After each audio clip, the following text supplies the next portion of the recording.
Olá, você que nos acompanha aqui pelo Notícias Agrícolas, eu sou Letícia Guimarães e a gente começa agora mais um boletim. E agora a gente fala então sobre o mercado do leite. Eu estou aqui com o Glauco Rodrigues Carvalho, que é economista da Embrapa Gado de Leite.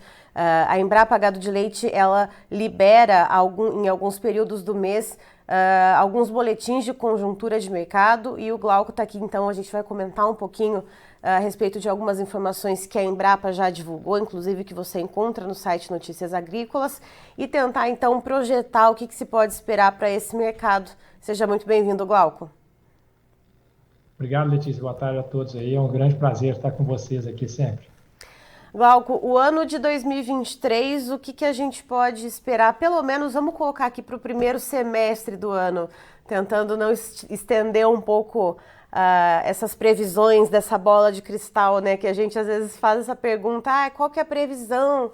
Né, e joga aí essa bomba no colo do especialista para tentar responder. É verdade, quer dizer, a gente falar em previsão de mais longo prazo agora, de curto prazo já é difícil, né? De médio prazo quase impossível. Mas, de fato, a gente ainda tem muita incerteza, né, para o ano de 2023. Nós estamos com um ano de mudança de governo, né? Além disso, né, a gente tem toda uma incerteza no próprio mercado de leite, pelas características dele.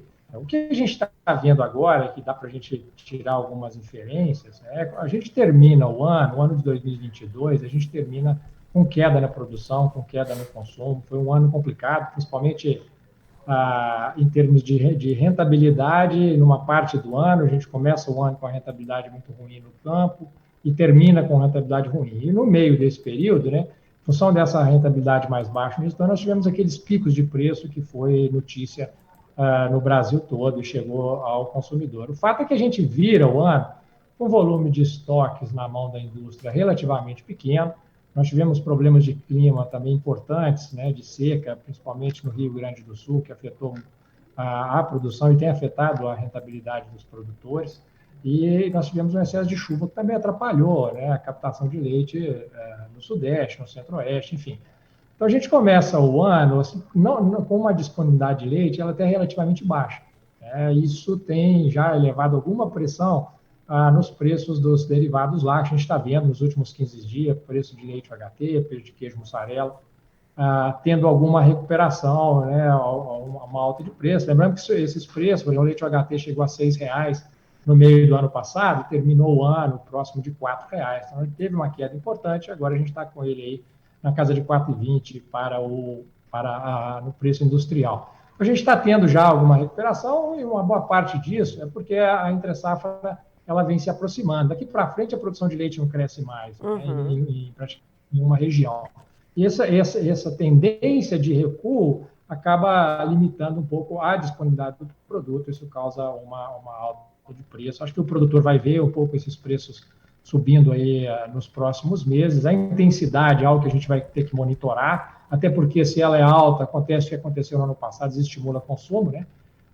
Mas a tendência é que preços dêem uma recuperada e da mesma forma que os custos sigam um pouco mais fracos e isso acaba ajudando aí no cenário de rentabilidade no campo. É isso que eu ia te perguntar, Glauco, se essas altas que a gente está vendo, né, essas valorizações que a gente está vendo no atacado, se elas vão chegar ao produtor, em que momento e em que medida, né? Então isso tudo vai ter que ser observado, né, até pela resposta da ponta consumidora, é isso? Exatamente. Ano passado, a alta de preços ela acabou segurando muito o nosso consumo. Né? Nós tivemos uma queda importante de consumo e se isso ocorrer novamente, quer dizer, a memória está levando a um período muito recente que a alta acabou restringindo desculpa, a demanda.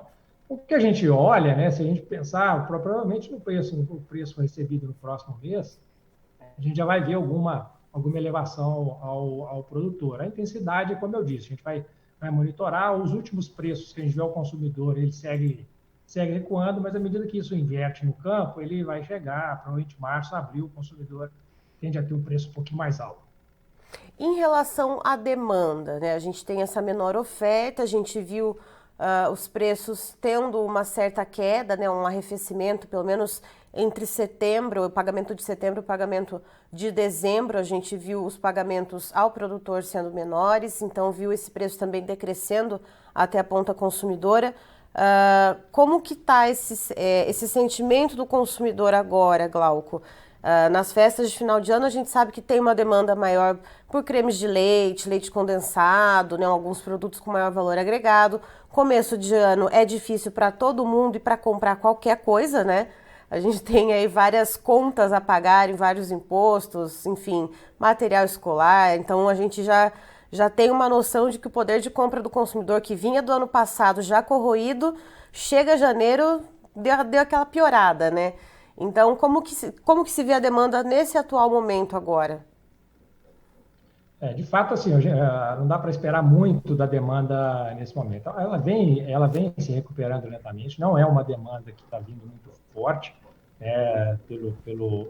até pela alta que a gente viu de preço acumulado no ano passado. No final do ano você tem, como você disse, uma venda melhor de queijo, uma venda melhor de creme, de leite, enfim, é um período que isso se aquece, mas nós não estamos vendo nenhuma mudança muito grande na demanda. A demanda está vindo ainda mais fraca, mas a gente está tendo um ano um pouco mais, começando o ano um pouco mais equilibrado em relação à oferta e demanda. Ano passado, a gente teve um ano que ele começou com uma oferta muito fraca, né? Isso que ocasionou a alta de preços. Quer dizer, a demanda não mostrou sinais de crescimento, a demanda estava praticamente de lado, né, como a gente fala, e perdendo um pouco ao longo do ano à medida que os preços subiram, e a gente está com um cenário parecido.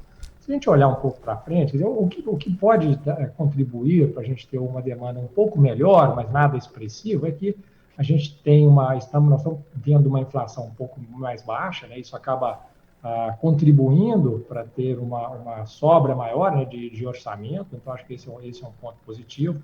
No mercado de trabalho, o desemprego ele segue desacelerando, então a gente também tem um melhor poder de compra do ponto de vista de renda do consumidor, mas as previsões de crescimento econômico ainda são muito fracas, né? Nós estamos falando do último relatório do Banco Central, trouxe um crescimento próximo de 0,8%. Se a gente olhar que a população cresce 0,7% ao ano, a gente estaria numa renda estagnada de um ano para o outro, né, de 2023.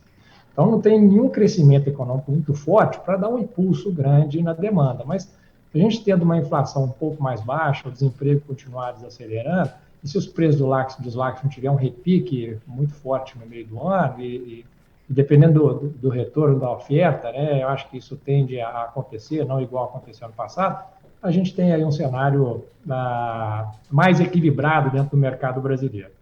E essa oferta um pouco mais reduzida que a gente vê agora nesse começo do ano, Glauco, apesar da gente, né, saber que está entrando, já começando a querer se avizinhar o período de entre-safra, ela é comum para esse momento ou não? A gente vê de fato, né, uma oferta um pouco mais enxuta e de alguma forma atípica?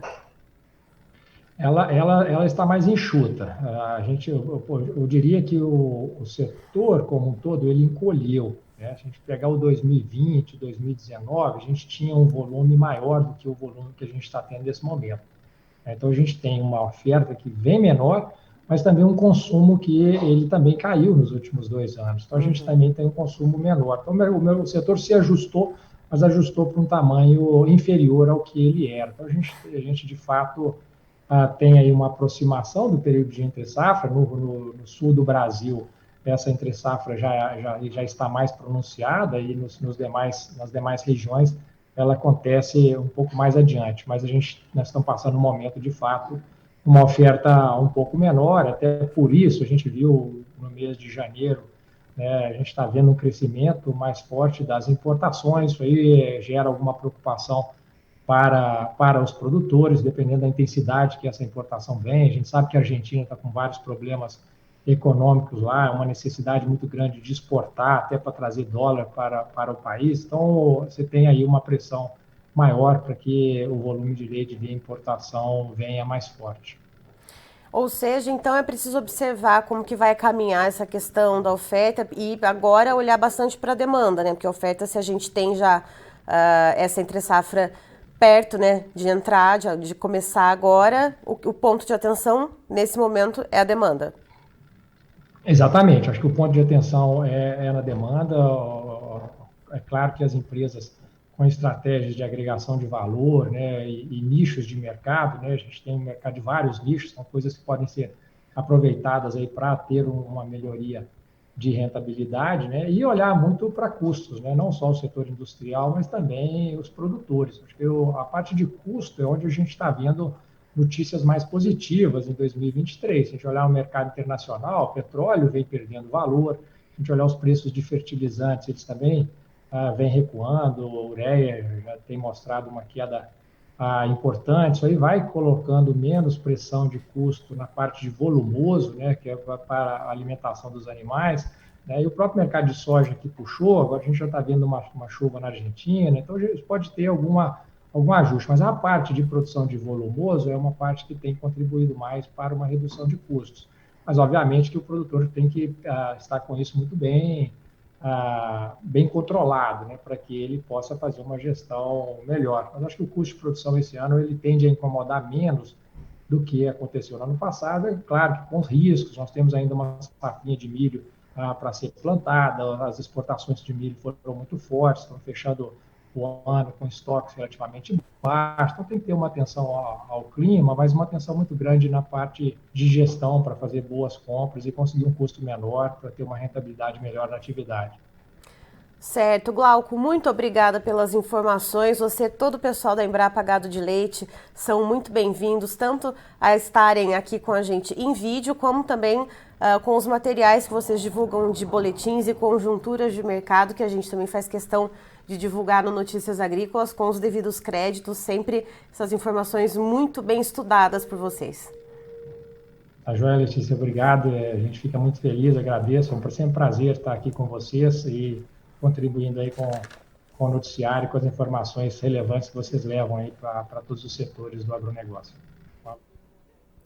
Tá aí, então, estivemos com o Glauco Carvalho, que é economista da Embrapa Gado de Leite, nos trazendo, então, uma visão de como que está o andamento desse setor agora, nesse mês de janeiro. Segundo ele, existe uma oferta menor nesse mês, ainda que a gente não tenha entrado no período de entre-safra da produção de leite, mas isso se dá porque, claro, no ano passado houve alguns desafios, então, em relação ao custo de produção, em relação ao pagamento ao produtor, lembrando que desde setembro houve várias sequências, então, de baixas no pagamento do leite ao produtor. Então, isso desestimulou a produção. Então, ou produtores passaram a produzir menos, né, investir menos na produção, ou acabaram até alguns saindo da atividade, e isso causou esse recuo na produção, que segundo o Glauco pode, apesar de não ter dados consolidados do IBGE, pode chegar então a fechar o ano de 2022 com um balanço de uma queda em torno de 4% na captação de leite aqui no Brasil.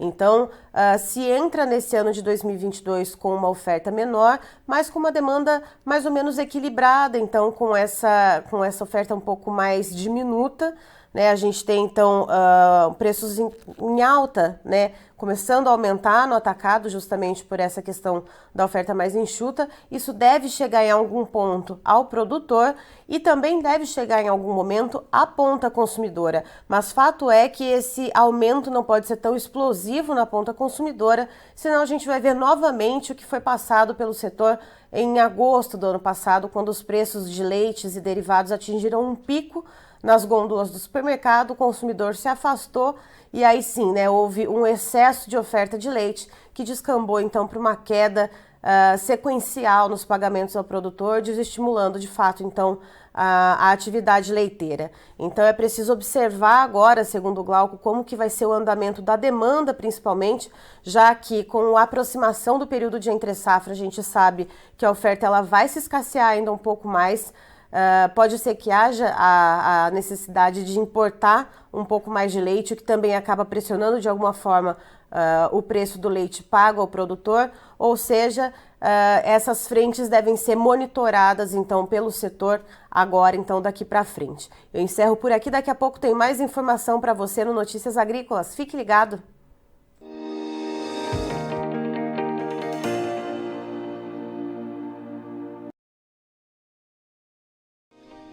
Se inscreva em nossas mídias sociais. No Facebook, Notícias Agrícolas. No Instagram, @Notícias Agrícolas. E em nosso Twitter, @Norteagri. E para não perder nenhum vídeo, não se esqueça de nos acompanhar no YouTube e na Twitch, Notícias Agrícolas Oficial.